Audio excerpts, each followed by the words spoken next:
دیکھ کسی نے کہا کہ کیا عورت کا انسان مطلب اپنی بیوی کا دودھ پی سکتا ہے؟ عورت سے مراد اب پورے درس میں بیوی تھی اور مرد سے مراد پورے درس میں شوہر تھا، یاد رکھیے. تو کیا عورت کا دودھ پی سکتا ہے؟ تو شوہر اپنی بیوی کا دودھ نہیں پی سکتا.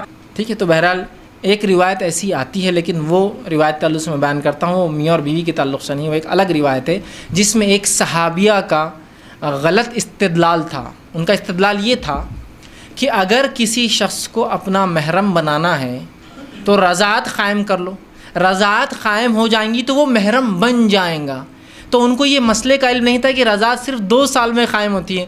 انہوں نے اپنے غلام کو دودھ نکال کر دے دیا تھا، پھلایا نہیں تھا، نکال کر دے دیا تاکہ وہ غلام ان کا کیا بن جائے؟ محرم ہو، گھر میں آیا جایا کرے.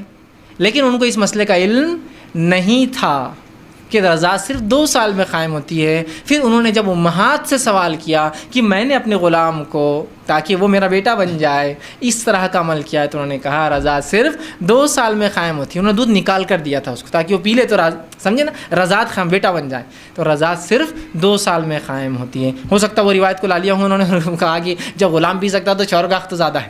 دیکھیے باتوں کو سمجھنا پڑتا ہے، لوگ بالکل آؤٹ آف کانٹیکسٹ لے لیتے ہیں. جیسا اگر میں کہوں عورتیں مسجد میں نماز کو جا سکتی تو آپ بولتے کتنا بتائیں گے نا، بازو عورت کھڑی ہوئی ہے بازو کھڑے نماز پڑھ. ارے میرے بھائی، عورتیں مسجد میں نماز کو آ سکتی تو ان کی مسجد الگ رہتی وہاں.